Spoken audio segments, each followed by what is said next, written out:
Okay, hello, welcome to the TactiCon panel on the challenge of designing the core game loop of strategy games. And we've got a pretty awesome panel here. I'm Chris McElligott Park from Arcen Games. Worked on the Last Federation AI War series, working on a new title with Hooded Horse called Heart of the Machine. And we've got a really cool panel here.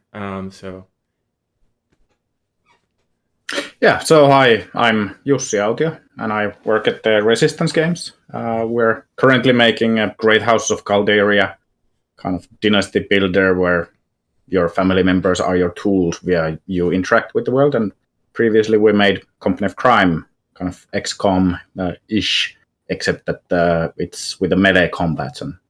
And I've been making PC strategy games since 2015, but earlier career also mobile and everything else as well.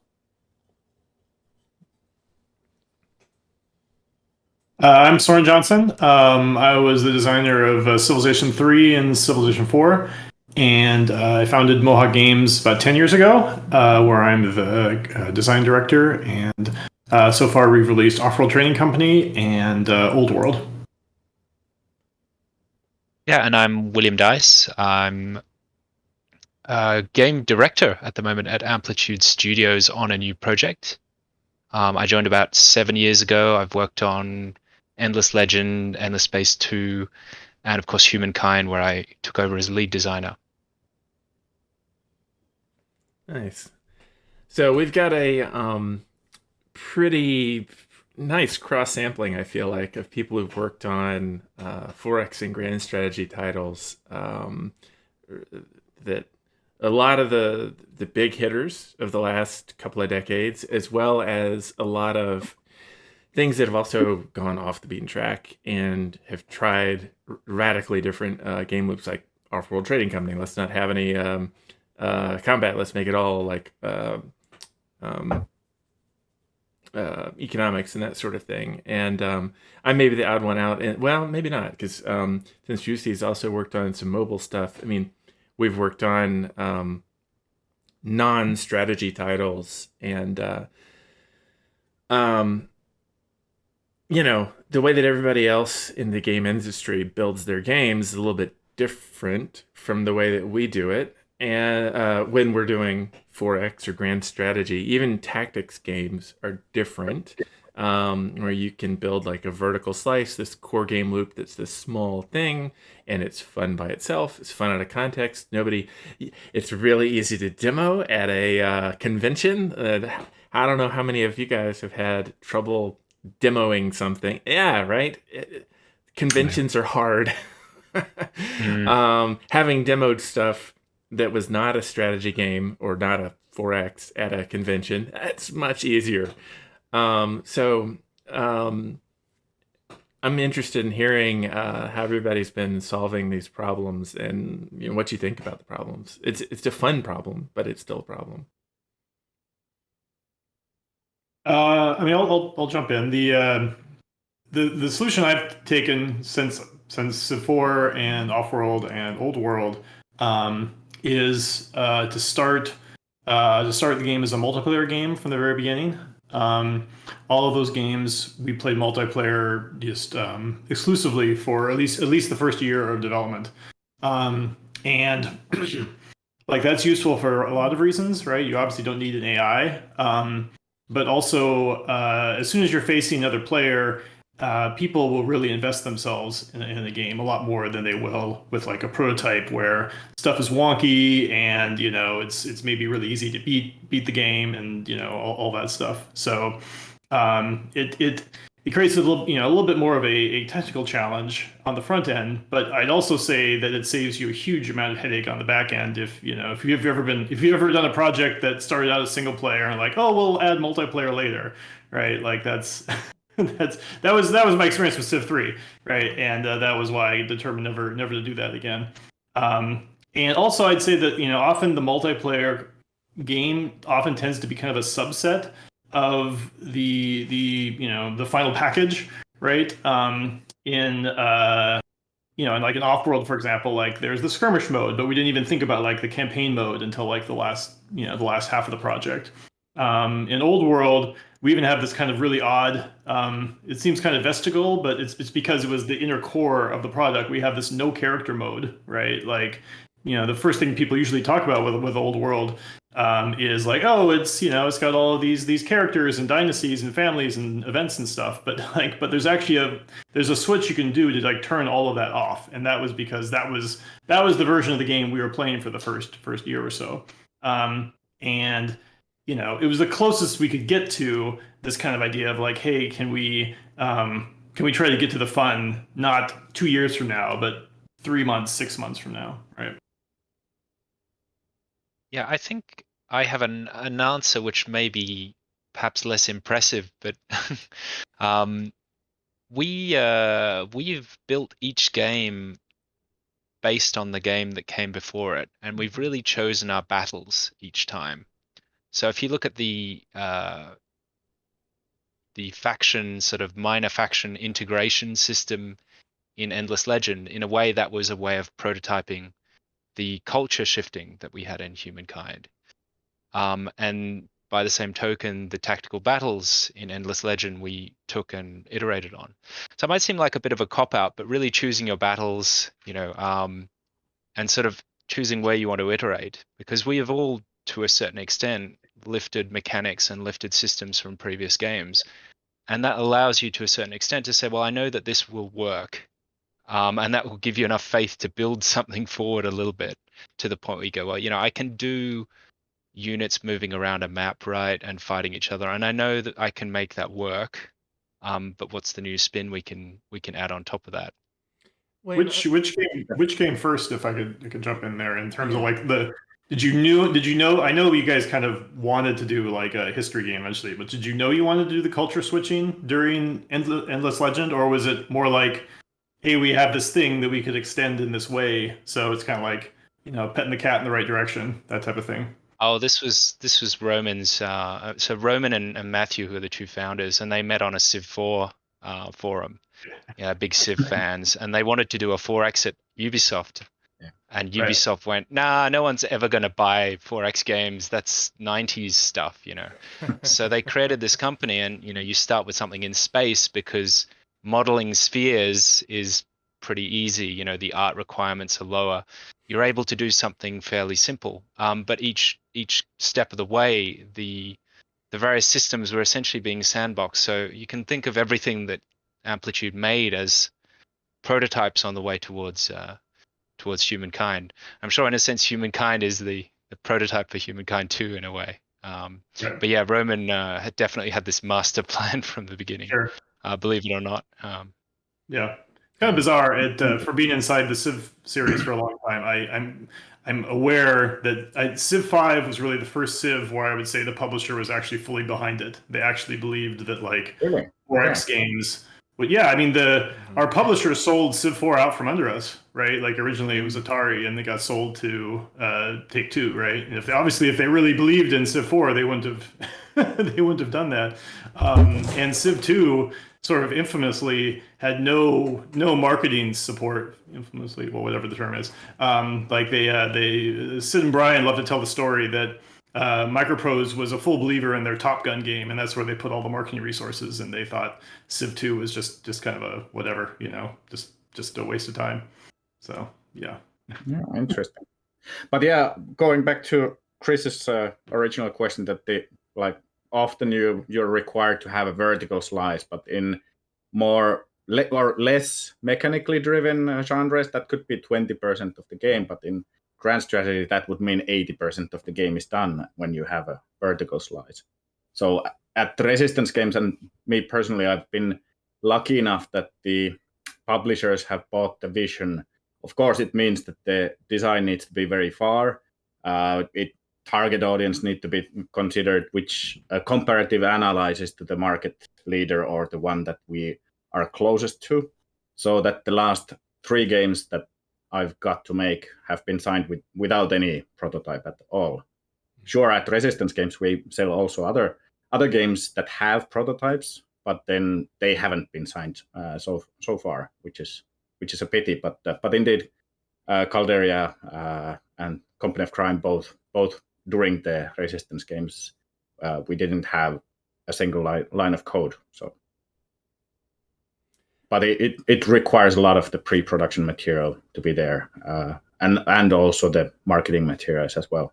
How closely, so having a solid design to start out with, and then you don't have a prototype. I've done that before.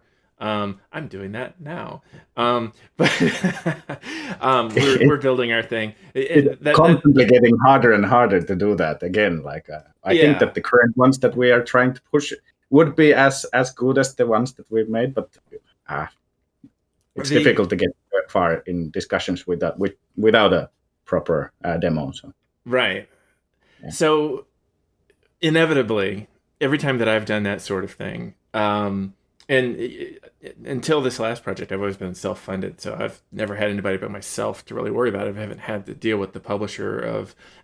what I have had to deal with at one point was a Kickstarter where it's like, oh yeah, we started out this way, and then we prototyped that, and oh my god, it was terrible. And so, well, we can deliver on exactly what we said, or we can pivot and do something else that meets the spirit of what we said we were going to do, but it is not at all to the design document, but it is better and, actually fun to play. Have you run into that? Have you guys been pretty close to the original design document each time, or have you taken hard left turns, or what's happened? I mean, I want to say one thing just about prototyping, which is that a prototype is worth 1,000 game docs. Case in point, the diplomacy of humankind, which I am very proud of, is quite a controversial topic in certain areas for certain players. And I have never done so much documentation and so much theoretical justification for the fact that the system should work. And it was the one part that I couldn't figure out quite how to prototype, because unlike, say, the battle system, which is internal and feeding out into the rest of the game, the diplomacy system is kind of sitting on top of everything. So it's kind of difficult to prototype that without, I guess you could sort of black box the rest of the game. So we did a ton of paper prototypes, board games. I did a little HTML5 prototype that we played tournaments of in the office for the tactical battles. But unlike UC, we've had to produce vertical slices, and we've had to show our work and make sure that we are justifying that we're spending funding correctly. I'm not sure if I answered your question very well, Chris. I just wanted to talk about prototyping for a second because it's something I feel very passionately about. Are those during what you would consider part of production, or is that all during pre-production for you? We did do pre-production, yeah, very much. There is, I think, a long period of sort of theoretically figuring out what it is that the stakeholders want from the game, and coming up with your sort of design pillars. We have a sort of Ubisoft-inspired, like very rational, rational game design. So we'll have a sort of key message, we'll have pillars that support that, and then we'll break the game into domains or systems, and then have rationales like, this is how combat should feel, or this is how the culture system should feel, or so on. So we do a very top-down approach like that, and pre-production on the design side is an awful lot of figuring out what are the goals to hit very specifically. And then you can build your design to try and hit those goals, but you can also prototype and see if a prototype is already feeling like we prototype culture changing. And does that, do you feel that continuity, between, because one of the things we feared most was that people would lose that feeling of ownership of that thing that they had created. If sort of Britannia style, or small world style, you're building an empire and then you change to a new faction and just lose half of your empire each time. There's just no way to know until you test it. I mean, as you say, I mean, it's the benefit of prototypes is, it in my experience, every time there's been a big design document, it doesn't hold water really until and that's why I was curious. Yusi, I'm curious with your experience with selling on a design document and marketing materials, like how close do you wind up staying to that versus how much do you diverge?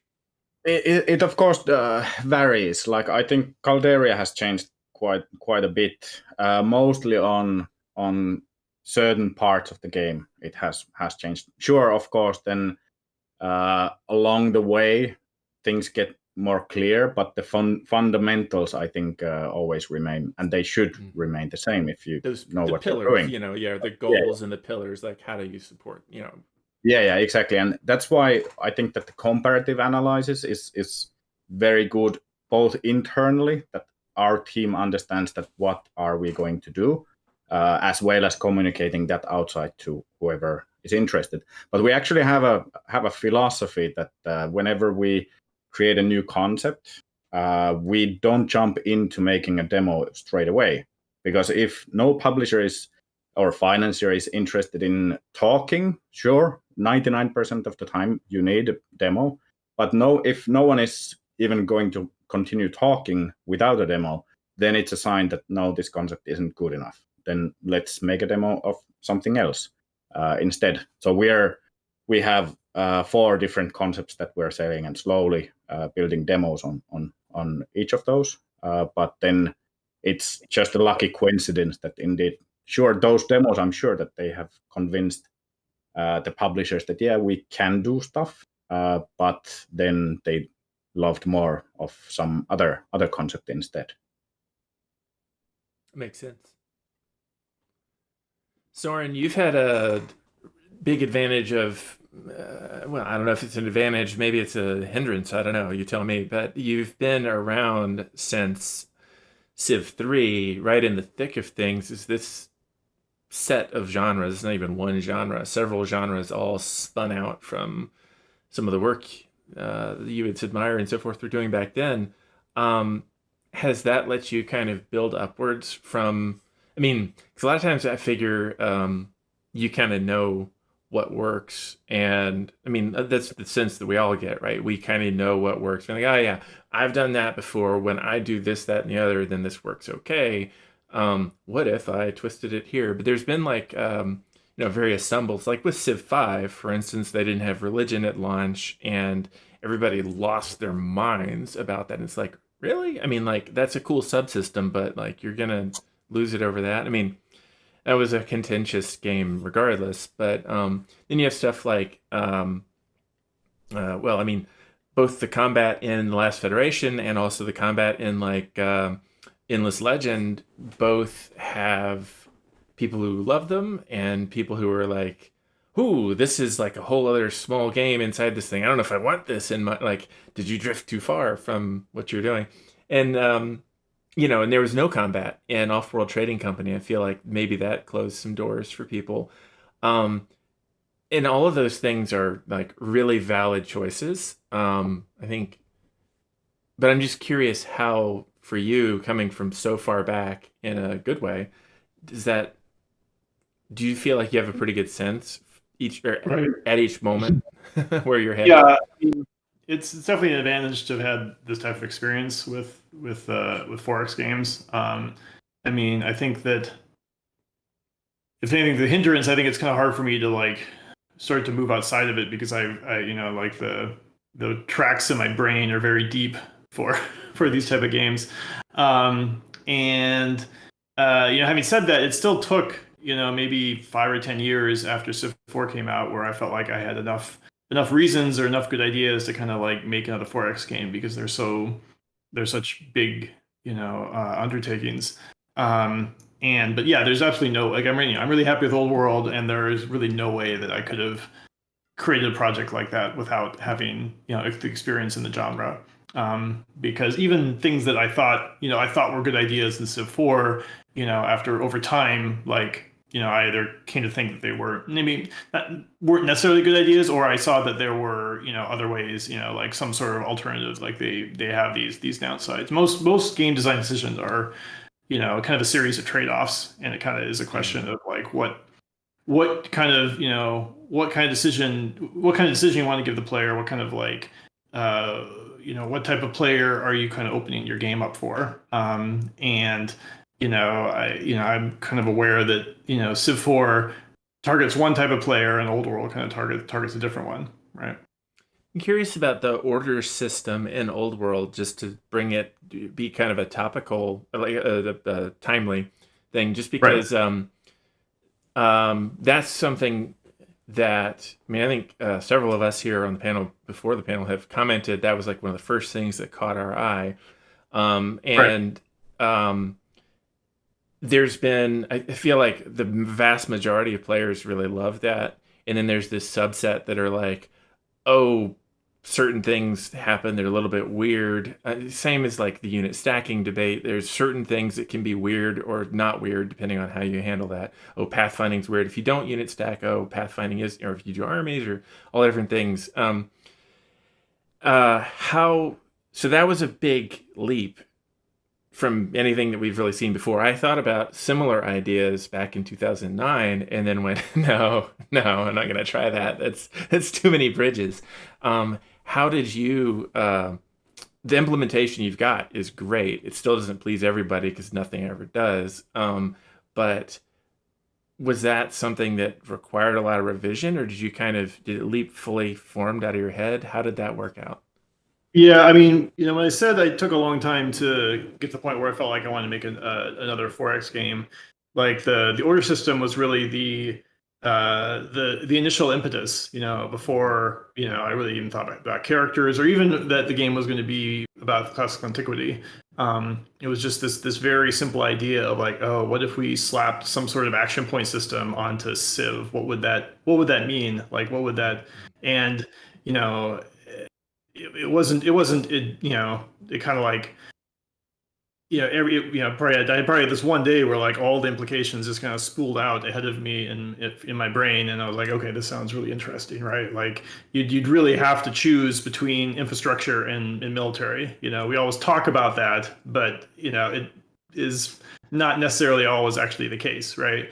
And beyond that, you'd have just a lot more flexibility in what you could do with your units. And I was like, well, that sounds really, really interesting, right? So, that's what I, the first version of the game was like, a super stripped down version of Civ that actually did the whole, the whole arc of history, just like in a very simplified format, kind of like Polytopia maybe, but with the order system, right? And I could immediately see like, okay, this is really interesting, right? Like this is worth building stuff around. And as for the issues with it, the hard part is there's a number of things that you could see, just like, okay, we can't do certain things, right? Like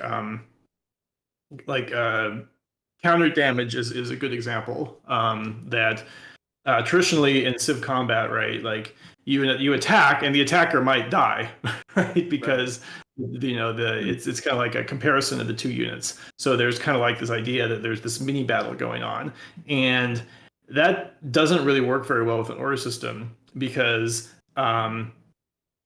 essentially the orders have to be the fuel for your military, right? And if your military is able to succeed without using orders, like that's going to be a huge advantage, right? These games tend to always have a bit of a defender advantage as it is anyway, and that made it a lot worse. So I kind of came up with the concept of like, okay, what if combat was kind of you kind of think of it in terms of spread out over multiple turns, right? Like, you attack and then the other side attacks back and then you attack again. And then, at some point, one of the players is either going to die or they're going to retreat, right? And of course, it gets more complicated when you get multiple units and you get ranged units and you get all sorts of other, terrain stuff. And, that's great. That's how strategy games work, right? And that's definitely been a big adjustment because there's definitely some number of players. That's probably the biggest contingency of players who are kind of like bothered with the way the system works. What I've discovered is this is really much more of a play style question and how it's hard to bring everyone forward because there are a lot of people who play Civ and what they like to do is they find some defensible spot. They've some sort of choke point. They fortify a bunch of really defensive units, fortify the units, and then they just let the AI. They're basically playing They Are Billions, except the AI is really sending over maybe 5 units right at a time. So it's not really that hard, right? If a game is built that way, and it would be even worse in old world, in my opinion. So for people who want to play that way, there's really no way to provide that experience for them. Having said that, we've actually started to experiment with counter damage in the last few updates.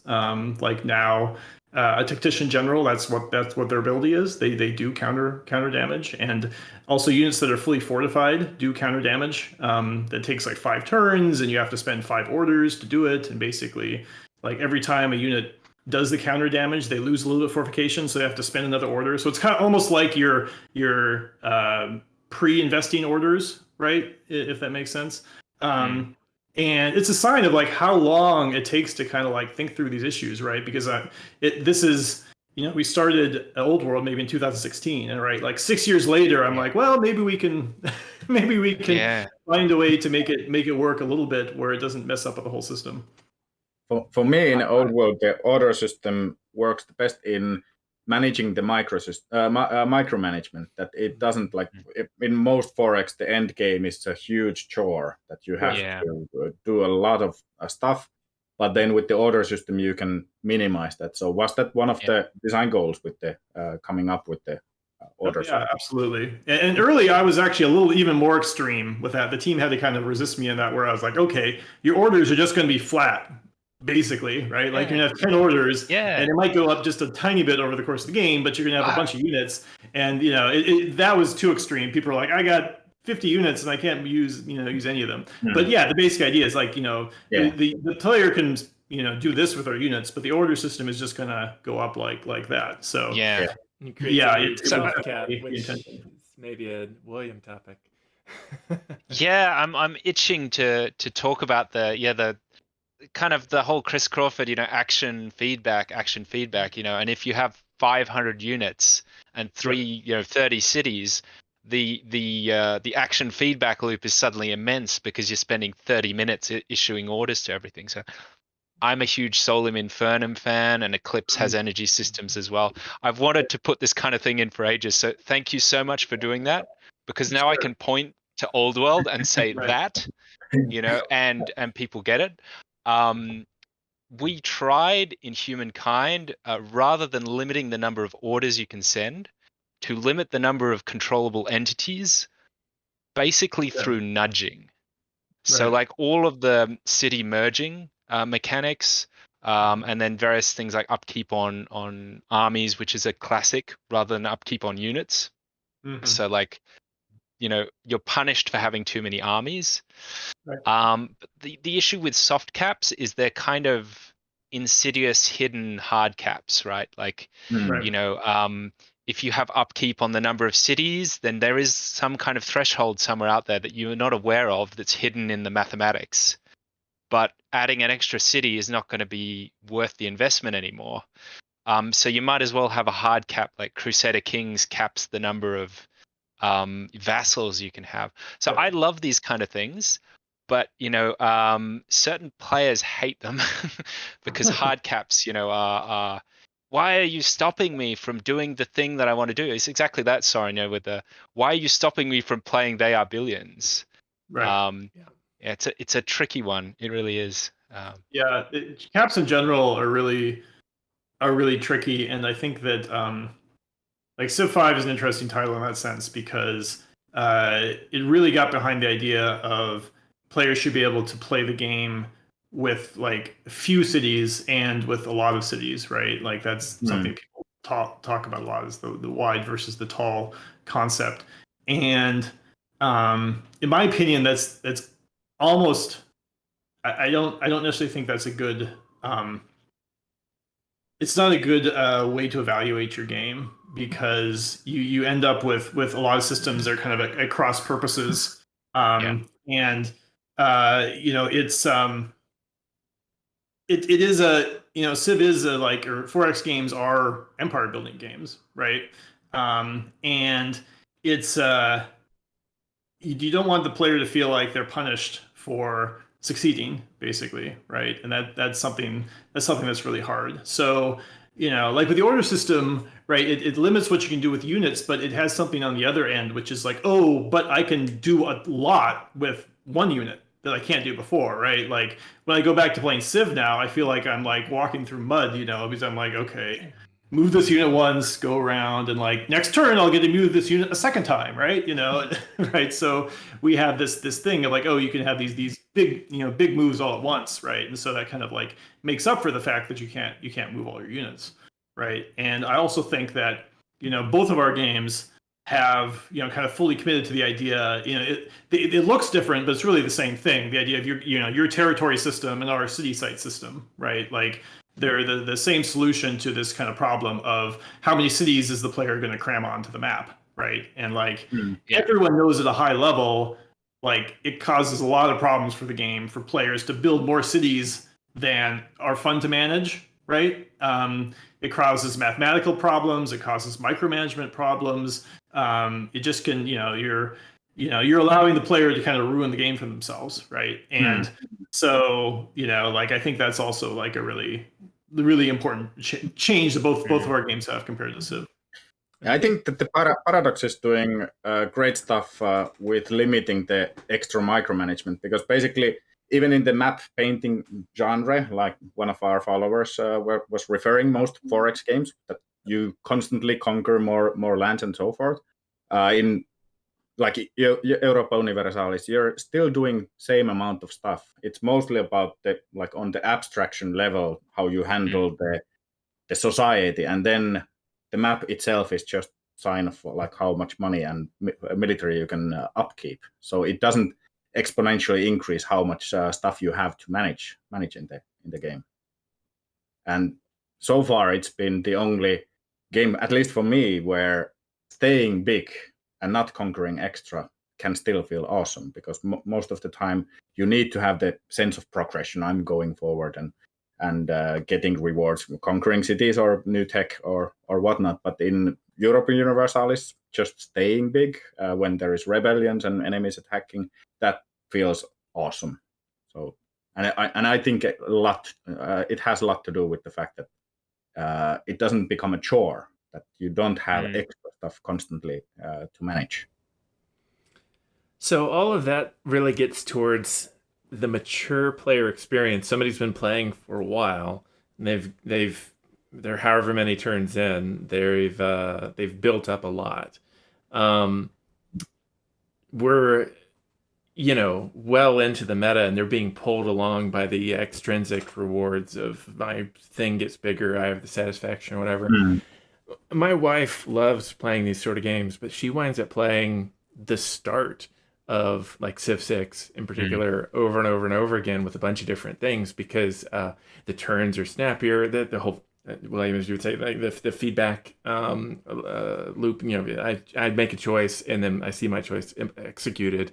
There's a very low latency between that, and she's a unusual one as far as players that I've seen, because she's willing to experiment with wildly different play styles and then just like do that as long as the input latency stays low. And I'm like, wow, that's a really unusual way to play. I love that. I wish all players would do that, because most players I've run into will like, I have the way I'm going to play, and then they're like, I'm going to just doggedly stick to that, whether or not it actually is fun. And it goes kind of to Soren's thing of like, yeah, they'll just keep doing it until it stops being fun, and then they'll complain at us. And it's like, you did it to yourself. So You can't blame players for doing what is most optimal, for following that gradient of, But if it stops being fun, Yeah, I do it to myself too. It's our fault. Yeah. Anyway, go ahead. Yeah, well, I mean, I don't know. I can blame them a little bit. I include myself in that blame of like, as a player, it's not any fun, but I'm winning, so I will keep doing it. And it's like, if you win the game by beating your head against the table, if that's what gives you the most points, people won't not beat their head against the table. They will do it, and then they will say your game is bad, and they will be right because their head is now sore. Yeah, it does close off a lot of design avenues though, which is frustrating. That one thing is annoying, but it is also your point is perfectly accurate. Well, it brings us to a thing that we were discussing this a little bit before the recording. This idea of dramatic play that's brought up in procedural storytelling for game design. In The Sims, this idea of following the optimal strategy that is mechanically optimal. And Jussi was talking about paradox games. The thing that I really love about paradox games is that we move much more into the simulation, much more into the role-playing side. Whereas, Firaxis, Amplitude, and I think to a certain extent Mohawk, we're in this much more board gamey, strategic challenge type space. When you move into that more simulation role-playing space, you're not in that state of mind where you're trying to do the best thing. You're trying to express yourself. You're trying to find interesting areas of the space that no one's been before, kind of like in Minecraft. But in truth, it's not black and white, like what Paradox are doing and what we're doing. Like, I think you see what you're doing is kind of in between. I'm not entirely sure where House of Calderia will end up. Yeah. But you kind of have both of those things competing. Yeah. That's actually exactly right to the point.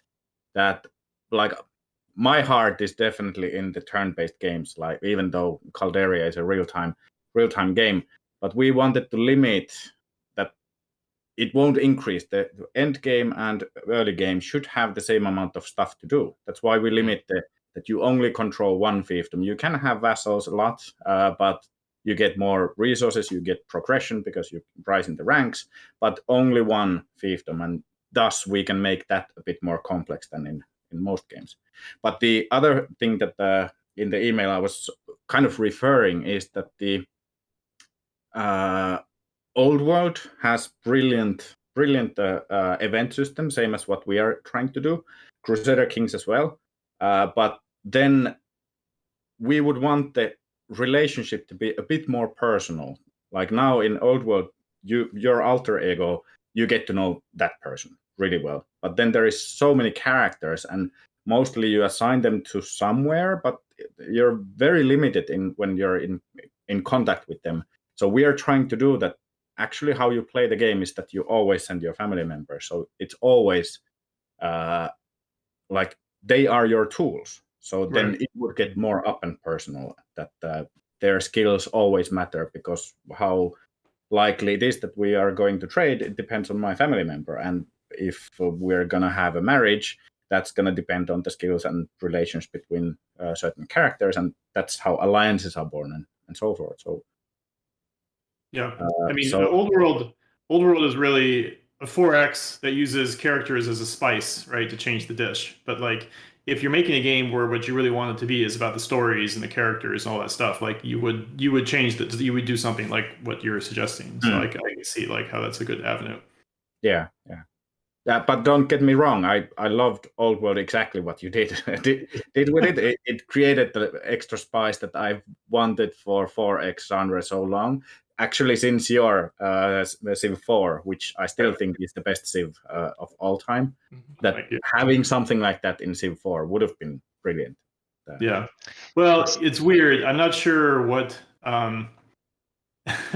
I don't know what to do. Like once we went to characters, we kind of got stuck with just a single era. Like I'll open this up to the panel, I guess. Like is there some weird way to do characters in a game that lasts 6,000 years? Like I can't seem to get over this hump. We had a civilization has only one leader always, and players are fine with it. So it's your alter ego is the same. put them in cryosleep, and they just wake up every 50 years. There's a sci-fi book, I forget which it was. It was one my dad had read and told me about, where it was like some ruling elite over some spacefaring civilization, and they had their rulers wake up like every 50 to 100 years on a staggered schedule, so they could look around. All right, these are my decisions. All right, back to sleep. And so you could do something like that, I guess. So we had a huge debate actually during pre-production of Humankind about who is the avatar, right? We wanted the avatar that you play as to be really important. And so like, how do we explain, are we playing like a dynasty of people, and like each era we're playing like their children? And we ended up going with just don't think about it. Don't think about it. No one cares that Abraham Lincoln is living for 1 million years and is alive at the time of the COVID. No one cares. And really that is something that players don't really care about. But sorry, I just before I pass back to you, sorry, Yusi. I think it was actually a really good move to do just one era. Because of something Chris talked about before, which is the feature set and the fact that Civ 5 got lambasted for not having religion. And when you are trying to basically match, say, the Civilization series, you need to ship with jet fighters that do dogfights and nuclear weapons and religion and all, civics trees, all of these things. You have to have all of them. And there's like an uncanny valley where you're close to, but not quite exactly, You don't want to be in that uncanny valley. You want to be, proudly stepping to one side and saying, I'm not StarCraft. I am, off-world trading company. There's no fighting. Yeah. Or, I'm not Civ. I am old world. There's one era, and people go, oh, okay, it's a different game. Do you see what I mean? You guys so took I think a big that was swing with Humankind, where the press was all about, is this the Civ killer? And how I'm curious, hearing you say that, how you feel like in retro, because was that the way you guys with Endless Space and Endless Legend, you did your own thing. With Humankind, they're like, oh, it's Civ, but more. It's everything Civ was, but more. Is that? Amplitude was founded by fans of Civ 4 who thought that, hey, you know what? Civ 4 was great. Civ 5 unstacked armies. Stacked armies were great. We should make our own Civ.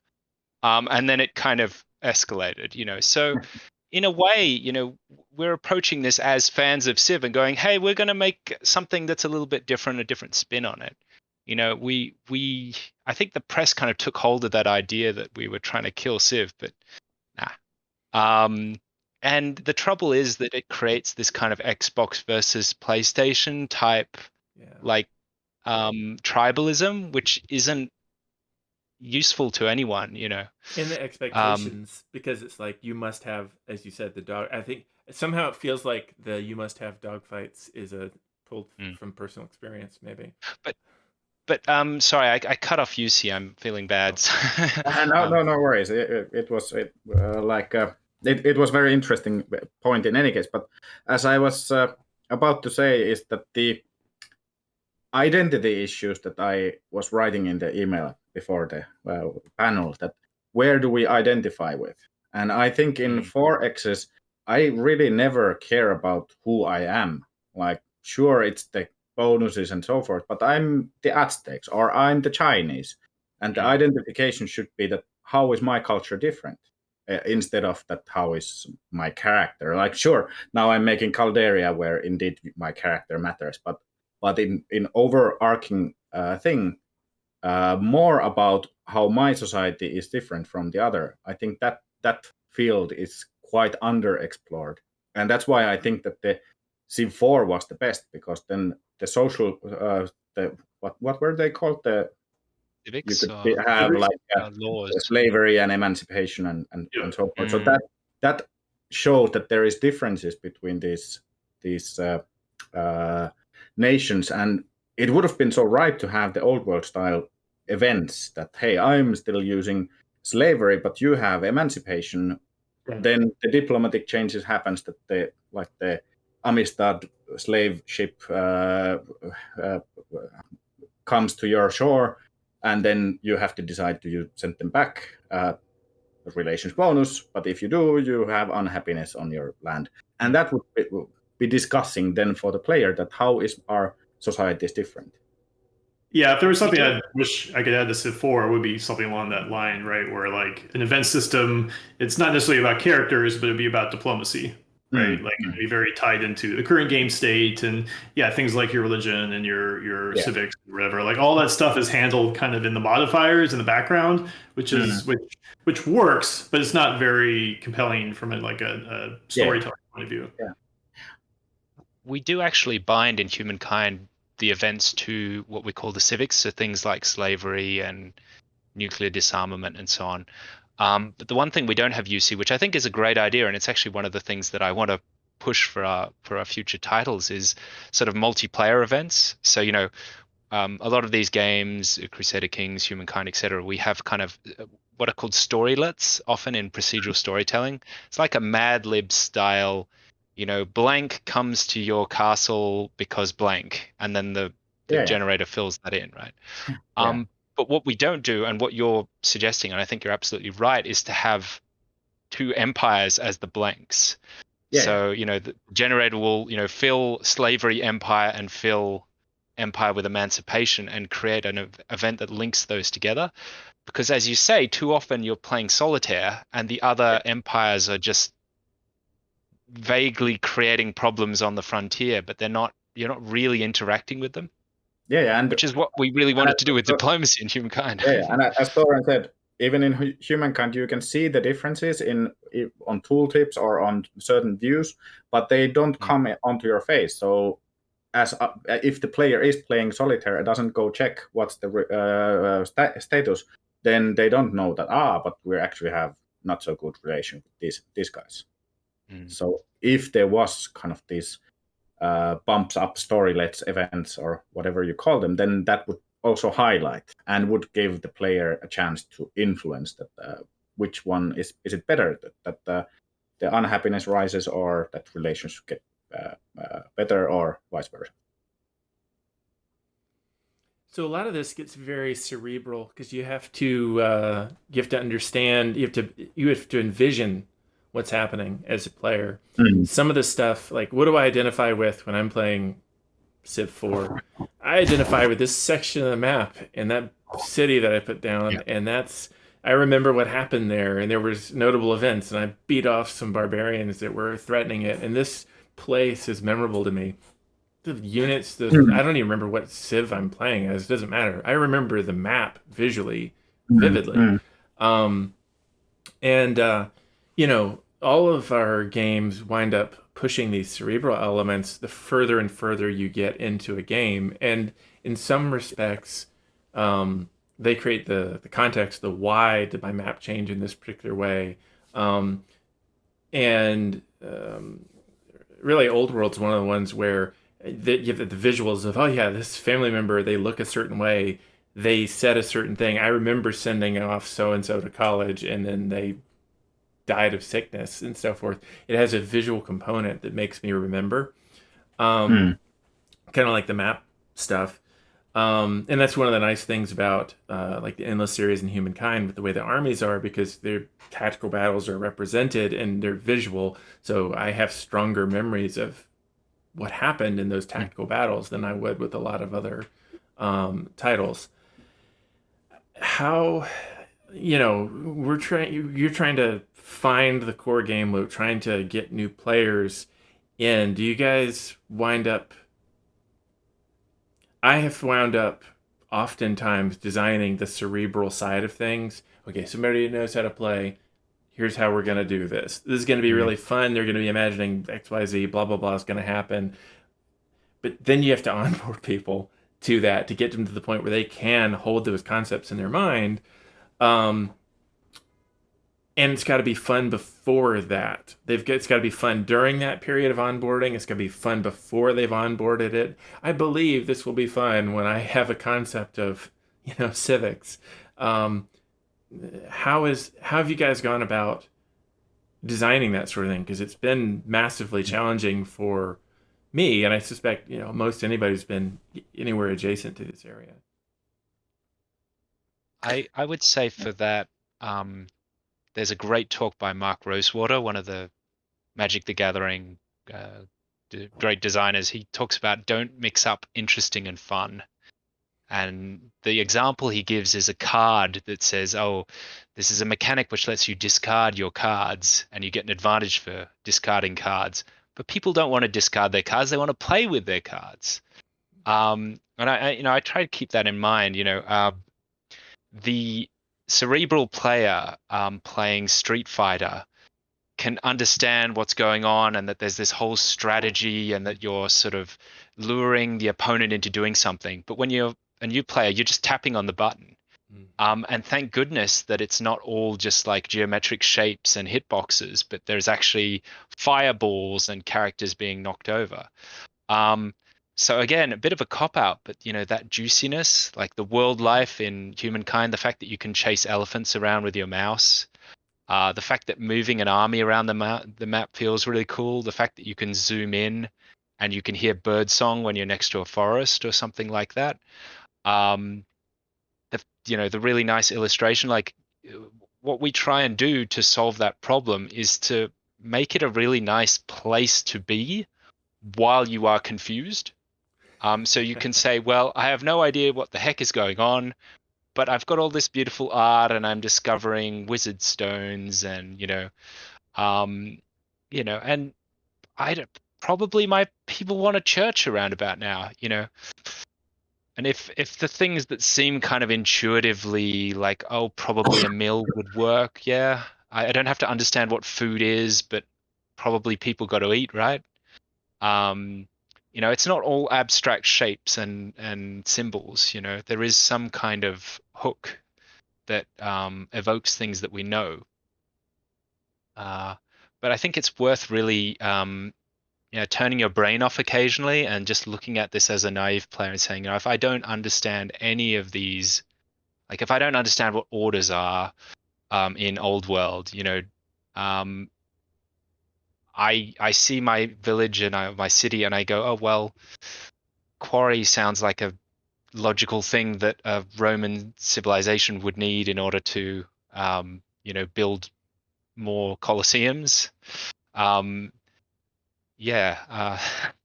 Sorry, again, bit of a cop out. Yeah, I think it's a good point that you really want to make the intuitive way to play probably the right one. Like it's not necessarily going to be like the best one, and there's going to be mastery, but you don't want players to kind of fall into these weird little traps. This is kind of weird, but I actually kind of ran into this problem recently with Civ 4. For various reasons, I went back and played a Civ 4 game a few months ago, and I way overexpanded. And I suddenly got into this situation where all my units started disappearing. And I was like, what's going on? I was like, oh, I've got way too many cities and the maintenance cost has gone through the roof. And because I'm out of money, the science has slowly ticked down until I got to 0. And then my units started self-deleting to like make up for it. And like, I was like, this sucks. Who designed this stupid game? I was like, this is bad. Like, I shouldn't have done it this way. Like, I should have come up with some other system because this is just a bad outcome for a player, right? Like it really, like the only way out at that point was I just went back like 30 turns, right? And I was like, okay, I'm not going to go found those cities that I did the other way through. I was trying to think through like okay, why is Old World not like this, right? Like we have city sites, sure, but we also like the resource stockpiles makes it like less likely that like you run out of something, like okay, well I can sell something else, right? You're very rarely in a position where like you're completely out of everything entirely, right? And there's a whole bunch of little things, but like that was a really stark reminder that I generally am, I'm happy with Civ 4 obviously, but I was like, wow, like it had a real big trapdoor in it. Yeah, I think that the visceral part of whatever we create the good memories that Chris was mentioning, that's important, and we need to juice things up so that they feel good. But I think that the bigger thing is time spent and where our cognitive capabilities are. Just like in Soren's example, then you were doing something else and you weren't paying attention to the upkeep costs. Your cognitive capabilities were on different location. So I think that, for example, there is the infamous saying that players don't like to read. But then when Disco Elysium gamified dialogue, people were super happy to read, even though it's just dialogue, but it was playing through that dialogue. So suddenly it didn't matter at all. So I think it's a matter of what kind of decisions we put the player to do. Then they will start identifying with those, as long as it's a well-established thing, and then if we don't overwhelm the player, that you have too many things to do. If there are systems that are running in the background that the player doesn't interact with a lot, like the upkeep in Civ 4, there's no interaction with that until your stuff starts getting deleted, or you're just going, I don't have any money, I don't know why, and you look around. Yeah. Then those are going to be harder for players to. Yeah, exactly, because you didn't spend time with that, so you don't learn that so fast, and you don't identify with the upkeep costs. Yeah, but if it was in your face and you start getting events or whatever else is happening to it, you could train someone to do that, because they would the nudges that were mentioned earlier make it so that it's like, oh wow, we sure do have a lot of things. Do you want to, I don't know, consolidate cities? I don't know if like humankind, or do you want to do whatever? I mean, there's so many different ways you could do that, but I would assume that probably the reason why Civ 4 didn't run into that is because it wasn't developed in the modern internet. Everybody downloads the game sort of situation, because you would have gotten playtester feedback in the first like month or two. 1,000 testers aren't necessarily going to find it, but the first 100,000 players absolutely will, and you're going to go, oh my god, this trapdoor, and I don't patch think it. Yeah, I know. The interesting is I don't think we ever got that feedback exactly, because it's so ingrained. Like, as far as I know, that's still an issue with Civ 6, right? Like, there's still an issue of like, if you go way overboard, get too big, and you run out of money, like, it has to do something. I don't know if it starts deleting units or not, but something bad has to happen, right? And it's really just a question of like, population goes down. Okay, yeah, I mean, it's really a question of like rethinking the basis for some of these core decisions, right? Like, there were definitely some things in Civ 4 that worked just exactly like in Civ 1, right? And if I think about it, as I'm still thinking, like, as we're talking, the reason why it's different in Old World is your resource cost is upfront, not on the back end, right? Like, you have to spend, 100 iron, right, to build a swordsman or whatever, right? And if you don't have that iron, you can't build a swordsman. That's the problem, as opposed to like, I build a whole bunch of swordsmen and then my economy collapses, right? So when you hit a wall, it's because like, oh, I can't build swordsmen. But there's always something your city can still do. Even in the worst case, it can just be like, well, I guess my city will build festivals or councils or something, and I'll do some work to rebuild my economy, right? And there's a lot of stuff like that in game design where like the end result is basically the same thing of like, okay, you have to watch your budget, right, basically. But if the way you arrange it makes a huge amount of difference to the player. Yeah, upkeep we tried to avoid for a super long time in Humankind. We didn't have it on anything, and then it kind of snuck back in as a way of trying to reduce that exponential curve's growth rate,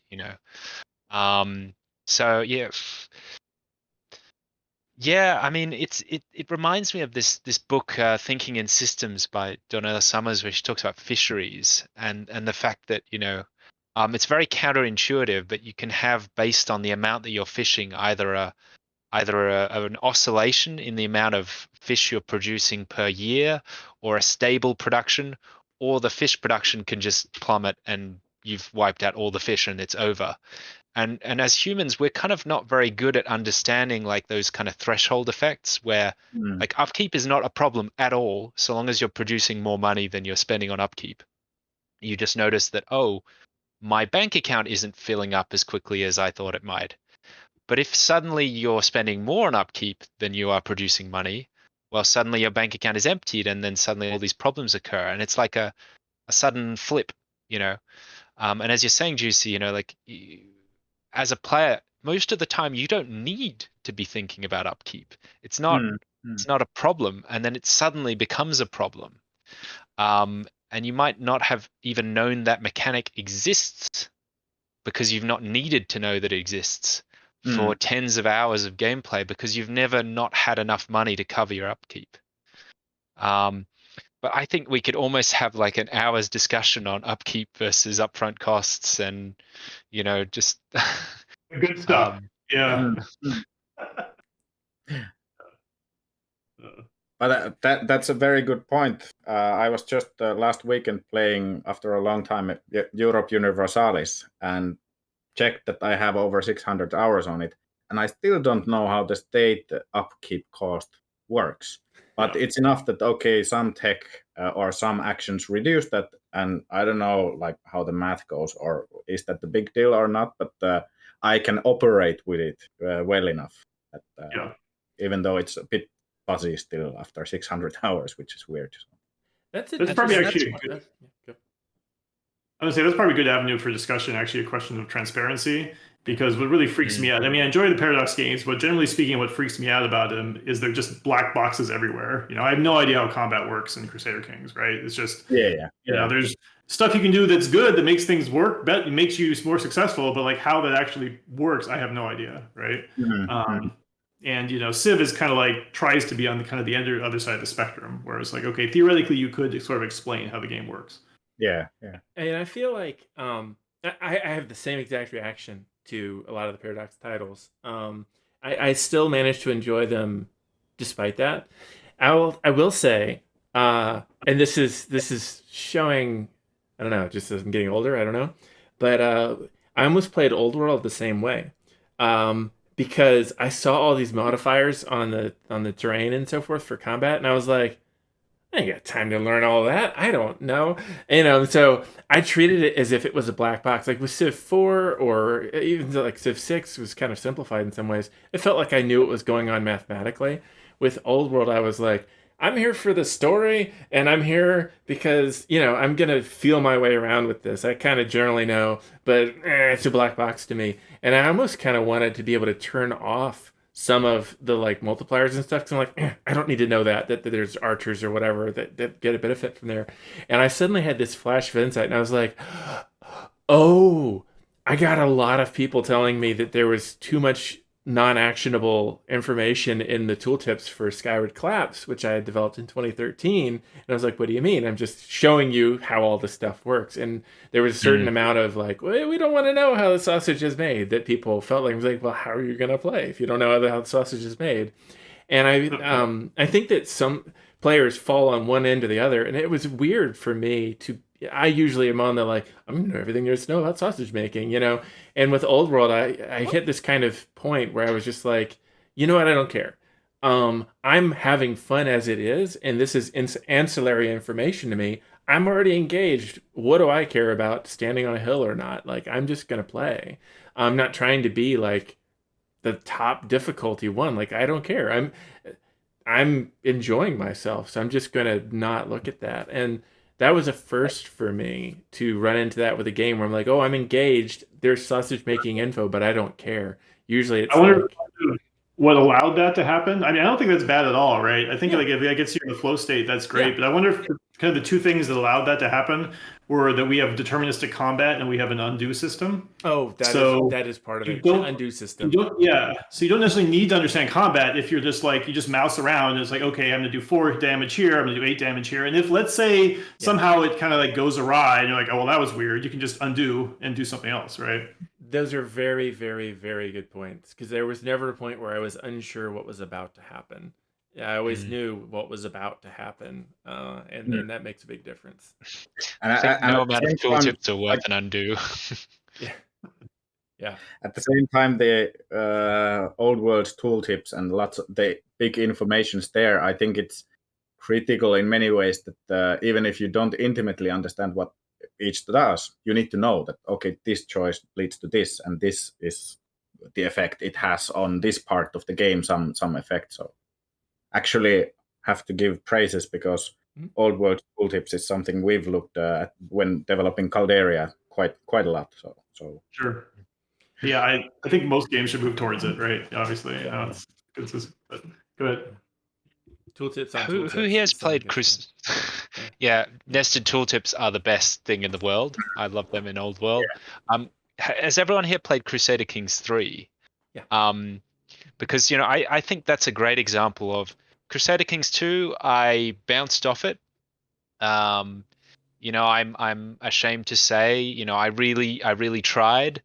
And Crusader Kings 3, they essentially did the same thing. They improved a lot of things. One of the biggest thing they improved was UX design. Mm-hmm. And it just goes to show that like Yeah. a good UX design team can take your game and can take the sausage making and say, okay, the player in this context is not interested in how this particular kind of sausage is made, so we're going to hide that information, or we're going to correctly hierarchize. I speak French most of the time, so I'm losing my ability to speak English. But make sure that the information that you actually need at a given time is visible.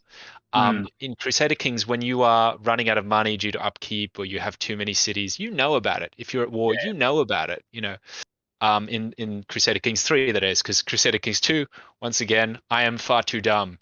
But I'm happy to say Crusader Kings 3 I absolutely love, because they have really good UX. So well done, Paradox. It's very refreshing to hear that, because I liked Crusader Kings 2 more, but I do remember that it was hard to get into, super hard. Both are still, well, even 3 is quite hard to get into. But I dislike the new events that they do. Like design perspective, it makes sense that you tie the character skills in there and they influence the outcome. In a way, that's better design. But that leads to the choices way too often being just mathematical choices, like not really choices, because there is a right answer and wrong answer. And when it was just balanced, that it was always tight questions in Crusader Kings 2, that 50-50 chance if you select this, that this or this happens, and then this doesn't have as bad things, but not as good ones as well. You always role played those events, which I don't role play at all in Crusader Kings 3, because it's a math problem, not a choice. That's how I play it also, is the math problem, yeah. Yeah. Well, it's interesting. The one thing I saw in Crusader Kings is that your character you can actually choose for your character to kill themselves. And you think, well, what is the strategic value of this choice, right? And all the tooltip says this is going to be bad on so many levels for so many reasons. And again, it comes back to this idea of dramatic play as opposed to strategic play. Like, I am going to choose the option that is not strategically the most viable, because that will allow me to display virtuosity in my playing this role, that I am doing what the character would do, that which again, in something that's more sort of humankind, old world-esque. Again, old world is slightly more towards the Crusader Kings because of the characters, and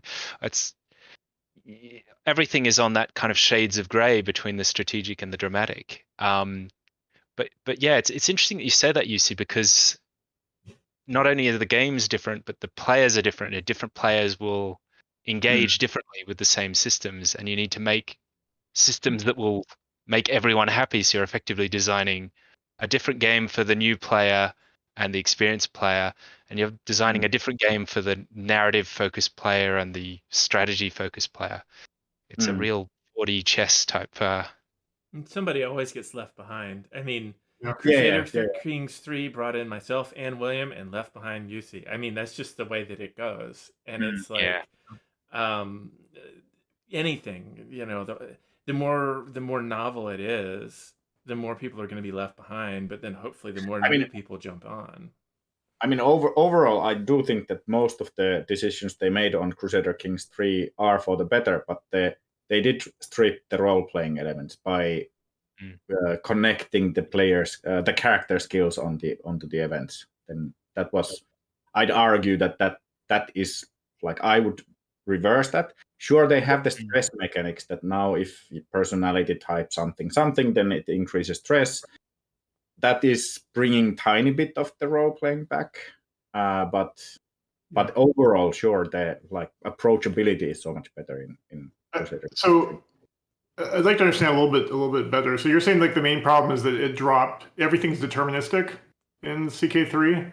Not everything is deterministic, but it basically very often you first of all you try, of course, your heir to be as skillful as possible, so that whoever you're gonna play next would have high skills. And then if they are high skilled, then most of the events will have that this choice is the best choice in any event. And if you select this one, there is zero incentive to choose that one. Like they So might be really if they are militaristic or average, something. then there is like some like, okay, maybe I hedge my bets, but most of the time you just have right answer to the choice. If you hit the right threshold, there's the best option, which there's no reason exactly. right? Which rewards you for having like a great character, but Yeah. is not. Yeah, okay, I understand. Yeah. I feel ashamed that my characters were not apparently good enough for me to really encounter this problem. But I'm doing something wrong, clearly. Also called is breeding game, so always married to very highly skilled characters, then you build up the characters, and then you have this. What about love, you see? What that character wouldn't marry that character because they're nothing alike. No, I definitely breed characters. Yeah, we have some of that, but they're usually tied to specific traits, like a character is inspiring or something, which is, it's going to happen 5 to 10% of the time, right? So when it does happen, you feel really cool, but it's not. Exactly. The abundance of those choices. If it's rare, then it's like power move that, I get the good choice. Yeah. Actually, I was going to be mentioning this to the writers soon, that I think we need to start adding more events where if you're greedy, you get some good option. Right, like you're still going to avoid bad traits, but it's always fun if you see like some bizarre way it benefits you. Yeah.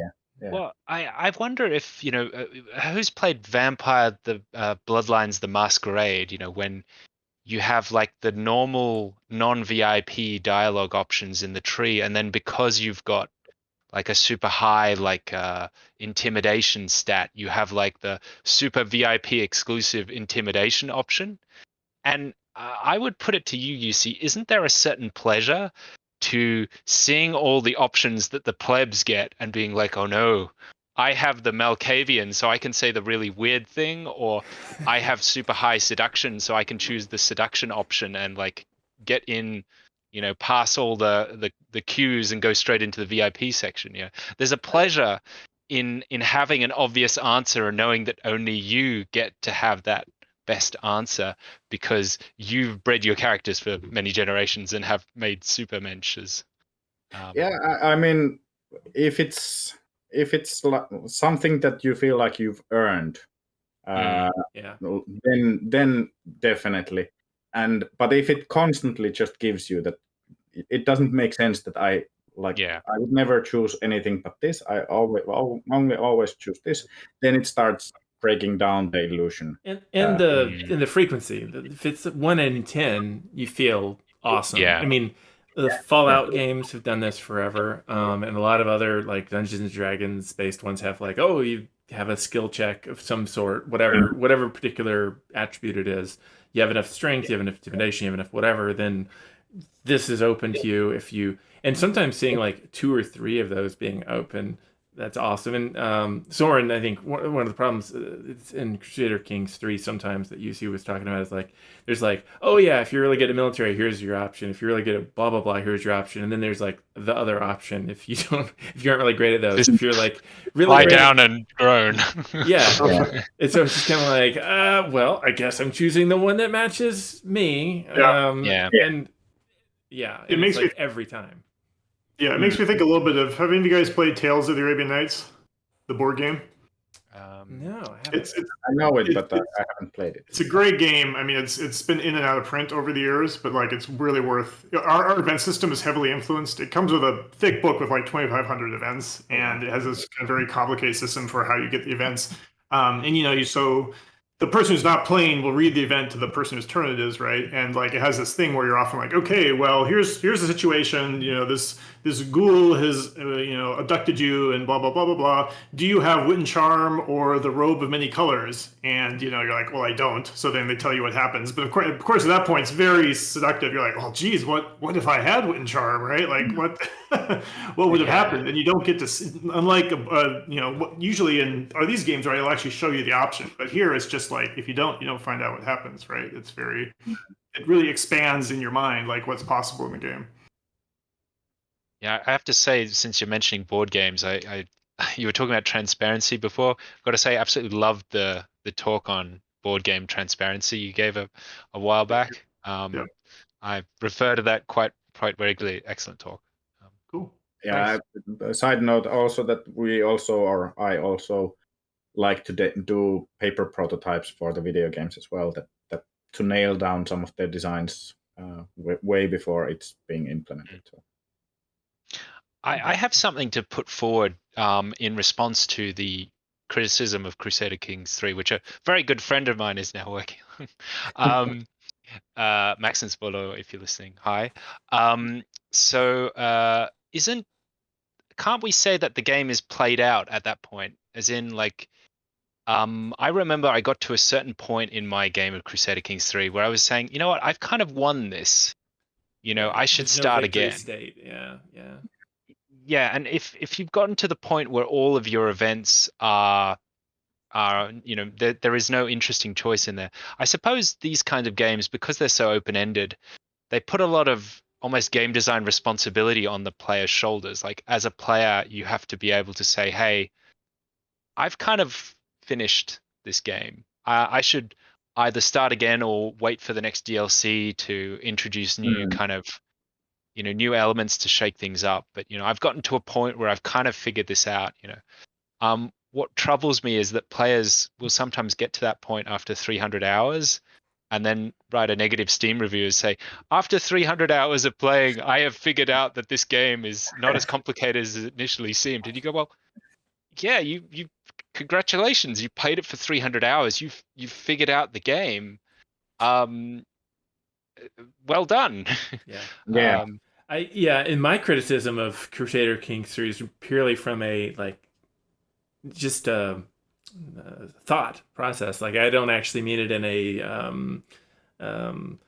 like, oh, the game is not good or not worth playing. It's actually a really good game. They really did a phenomenal job. But yeah, that I think we've all had those Steam reviews that come after obscene amounts of time where people are just like, I loved it. It was my favorite game until the 200th hour, and then it just I saw behind the curtain and it's no good anymore. Thumbs down. Yeah, my record, what I've seen is in Space Engineers negative Steam review that was done after 8,000 hours and negative Steam review. Like, what the hell?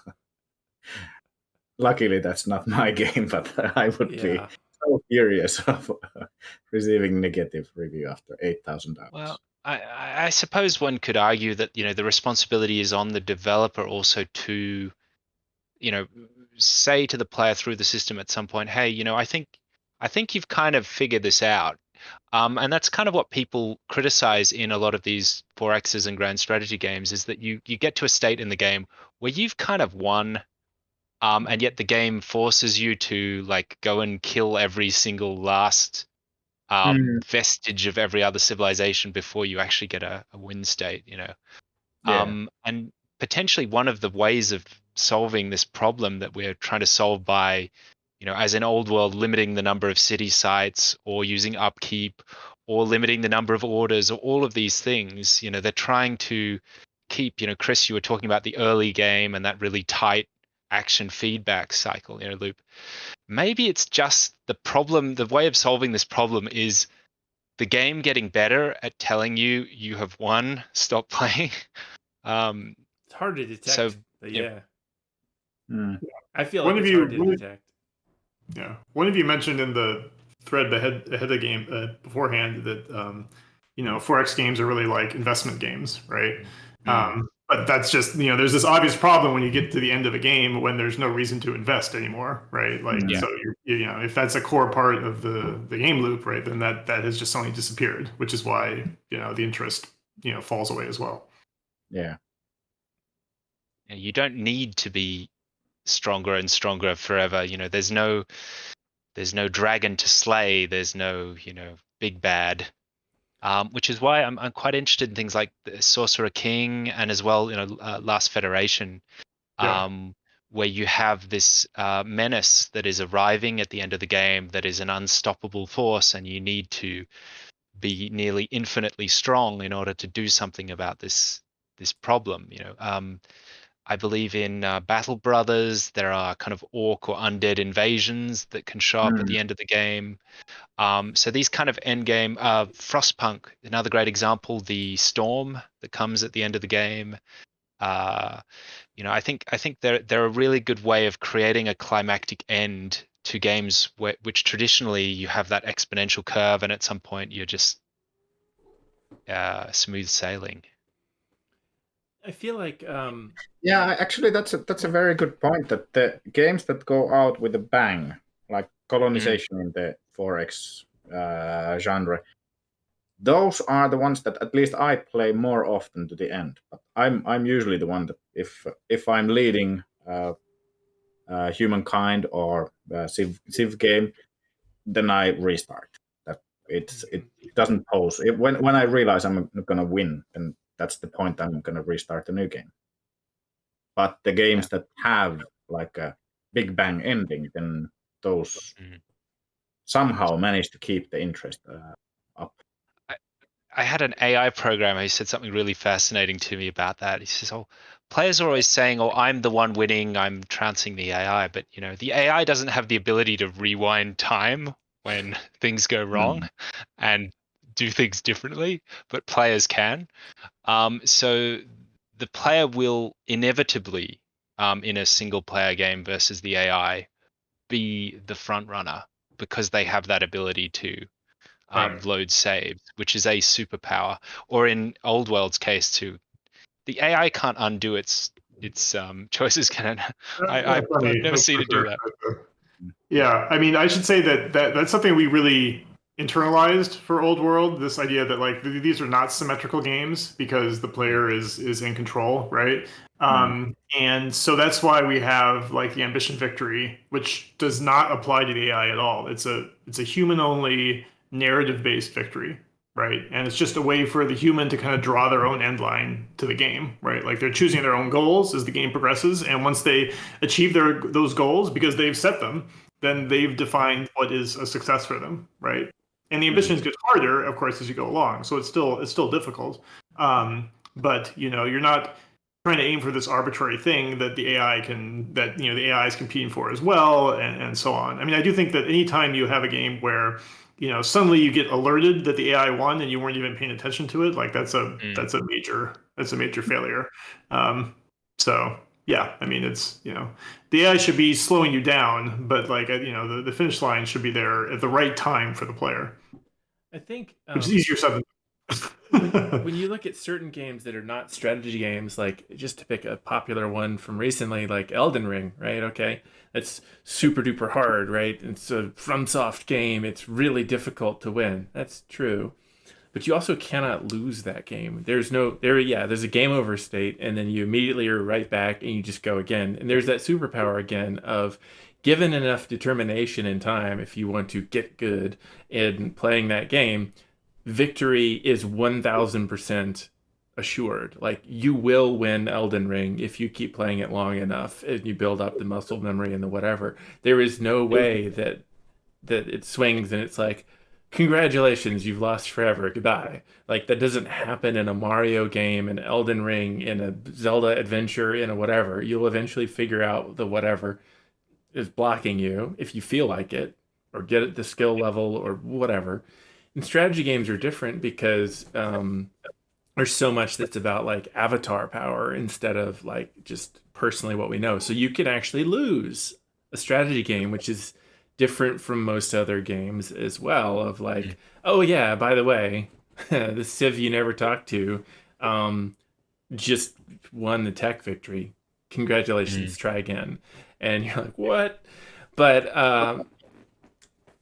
there's a reason Amplitude makes 4X games and roguelikes. Yeah. And those two are closer than you would think. No, they definitely are. Roguelikes, you can also die. You can also, and there's also the question of avatar power, as you say. I'm sorry, I've interrupted you. No, that's a great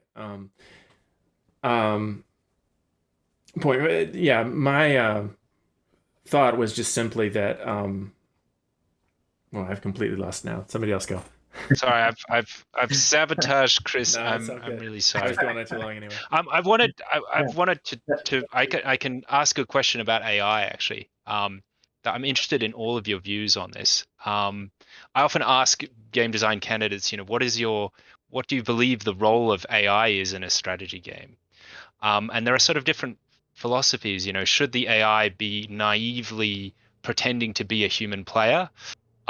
Should the AI be sort of in cahoots in order to try and create an interesting gameplay experience? Like, hey, Greece, I'm going to let Egypt invade me so that Egypt can be a better nemesis in the late game for the player. I'm curious if any of you have considered AI systems that are deliberately kind of storyteller systems, like deliberately trying to um, pull the threads and surreptitiously create interesting situations for a player, or is that something that's off limits for you? At least my approach with the AIs is that they should feel personalities, not necessarily like human like not the same as if I'm playing it with human friends, but rather that they should feel like that, like in an Endless Legend, the factions really feel different, so they should play out different, and that should be the same case with even if it's Aztecs and Chinese, they should behave like Aztecs and Chinese, even if sometimes it's not optimal, but they should. Feel that it's not just clones, army of clones that you're playing with. So Yeah. not necessarily going into the extreme of like what's the English term, like leveling the field so that there would be dramatic choices. Not Yeah. necessarily. So they should play for themselves still. Not cooperating behind players' back so that one conquers the others and so forth. That I think that would maybe feel like cheating. Yeah, we've never indulged in that kind of thing ourselves. I think you're right. It is interesting that AIs in a lot of these games will say to you, "I am going to stab you in the back" in some way or another, and then 10 turns later they stab you in the back. Yeah, No human player would ever tell you that they yeah, were going to stab you in the back. They would just send a million tanks yeah, into your exactly. base, and that would be the end. Yeah, So the AI is playing by very different rules. They have this kind of narrative coherence to mm, respect. They have to They have to telegraph as respect well. that. Yeah, the Chekhov's mm, gun, right? They have to plant and pay off. So yeah, the AI is subject to all of these kind of storytelling constraints that a yeah, human adversary does not care about. And they will Yeah. just grind you into the ground without any forewarning. mm, Yeah, it's just it fascinates me. I'm looking forward to spending many more years in this design space because I think there Yeah. are many more years to work through all of these problems. yeah, We found this is one of the big advantages of the character system in Old World in how it impacted diplomacy, because I definitely know from experience what you're talking about, where you can't just have the AI suddenly decide to backstab players, right? mm, Even though again humans would do that, that's what they do, that's what they expect. yeah, People feel like it's arbitrary when the AI does that. But if your rival king dies and replaced by a queen who hates you, then it totally makes sense that now suddenly Mm. you have an enemy where you had an ally before, right? yeah, And that's super hard to do if you don't have that kind of like narrative reason why suddenly the nation will go from liking you to hating you. mm, And I didn't anticipate it, but it became like a huge advantage to having this kind of system of rulers changing. Um, I have the kind of general framework I used when I think about this type of problem, like whether an AI is playing to win or playing to lose, right? And like on one extreme end, playing to win is like big blue chess AI, right? Like there's no priority, there's no goal beyond beating the player. That's the only reason mm, why it exists, right? And on the other end, you have playing to lose, which is like, tower defense games or roguelikes or something where, you're writing these AI patterns, and that's the game, that's like the game mechanic itself, right? The mm, scene, it's not really even AI. It just depends on how the algorithms are written, right? And 4X games are interesting because they're in this kind of like nether region Mm. between this uncomfortable position between those two extremes where people kind of think the AI should be playing to win, but really in a lot of ways it should be playing to lose, right? It should definitely not do a lot of things at the diplomatic level that a human would do, and so you just have to figure out a way to wrap that, or make that work narratively. Or yeah, I think like it is totally appropriate to have the AI tell you that it's going to backstab you, right? Or have maybe someone say like, oh, you shouldn't trust the Greeks, right? Like Yeah. something, really highlight this thing that's happening. I feel like Well, humans when I and say that, I mean AIs. that Oh, you go. Sorry, Chris. no. I feel like I have humans and AIs have completely different skill sets, things that we're good at, things that we're bad at, and so I don't. I think I have yet to make a game where the humans and AI can play the same faction. So Mm, I have like AI factions or whatever that have their own sets of rules typically, and then I have the human faction which has its set of rules. That lets me kind of lean into the fact that this is an mm, asymmetrical game to begin with, and then it can do whatever it needs to do. And one of the examples I like to give is like billiards or first-person shooter games.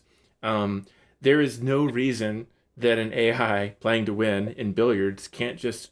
It has perfect knowledge of the mm, entire physics simulation and whatnot. It will just clear the rack every time. First person shooter, it's an aimbot. You are in sight, you're dead immediately. There's mm. nothing. So you're just headshotted every time. It should never miss. That's an AI playing to win. And that, of course, I mean, we go to RTS games like strategy games. Okay, most StarCraft players, I don't want to play against them. They're gonna like Zerg rush me or do whatever that's really effective, and I'm just gonna lose badly quickly. And that's not fun. Okay, playing against a true AI trying to win in most genres is not fun. So it becomes algorithmic stuff that is trying for some sort of verisimilitude. Instead, this is what a enemy soldier kind of would do like, or this would be sort of like what a mid-level billiards player would do. So it's all magic tricks. None of it's really AI.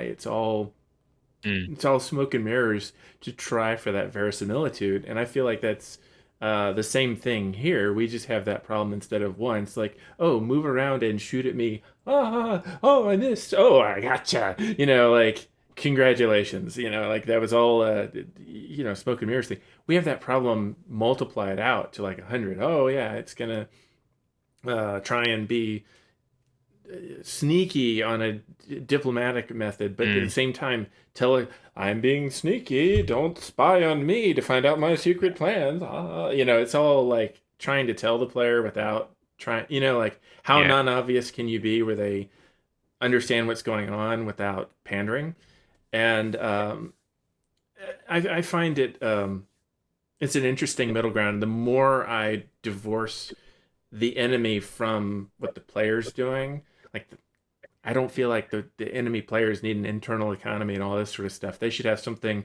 If it's not visible to the player, it may as well not happen. Mm. Instead, it should have some sort of visible economy that's different from mine, where I can see that they're building up, blah blah blah, and I can then do something about it, intervene in ways that they can't intervene in mine, where my stuff's internal and has like numbers and things that Mm. wouldn't be visible on the game board. And so that's kind of been my philosophy, is to think so Yeah. player centrically that it's like, how can they see and manipulate what this AI opponent is doing, rather Mm. than let's see if I can make a humanish stand in, because that almost Yeah, never it's works. something I've always loved about your games as well. Thanks. Is that the AI is an extension of the game system. Uh, sorry, you see.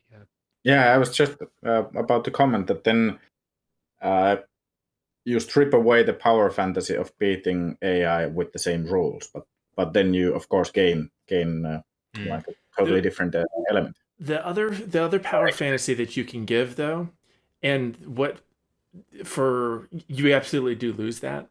But Mm, when players are faced with a, so why would you ever commit suicide in the Crusader mm, Kings 3? Because when things are going poorly and then you're like, all right, let's see if I can get out of this one. When players are given the tools to think of some lateral solution to something, I feel like that is the like highest endorphin rush they get out of our sort of games. Not, oh, I beat a top level AI. It's, I was mm, about, things were going poorly, and then let me tell you about the Mm. the mm. save that I pulled Yeah. out. And providing opportunities for that can happen in any framework. It doesn't really matter what the AIs are like or what the game rules are. If you provide them opportunities for lateral thinking, which I think the Paradox games that are, again, on the dramatic end, do provide these, ooh, I pulled an amazing save out. And those are the cool stories that people tell. I think What Soren was saying. Sorry. Yeah. let me just say one thing, which I think there's. I agree. I think there's huge design advantages to getting players to buy into it being an asymmetrical game, and I think that's a big challenge making a historical 4X. Like it's just very much baked in that people don't think that's how these games are. So like we try to do things really differently with Old World. Like we literally start the AIs with a lot more cities than you, just to have the sense of like, hey, look, this is not even. We're not pretending like it's even. Stop saying it's even. There's a lot of players who just completely reject that. So we allow people to turn that off because it's really an uphill battle. And we even have a playing to win game option. It's now called Ruthless AI, but it used to be called playing to win, but that confused people. But that's basically the thing that takes the brakes off the AI, where it's like, yeah, it will stab you in the back without telling you about it. It will do these things the humans will do, but you have to opt into it. You have to know that you're going for it. So you're right.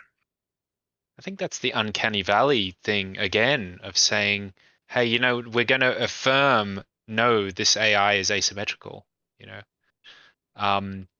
Another thing that I think is a useful tool for this is the gamist, simulationist, narrativist. The Forge, like it's used for role playing games, but to talk about the player agendas that can be different. And I tend to have that for AI rather than just the single axes between play to win and play to lose.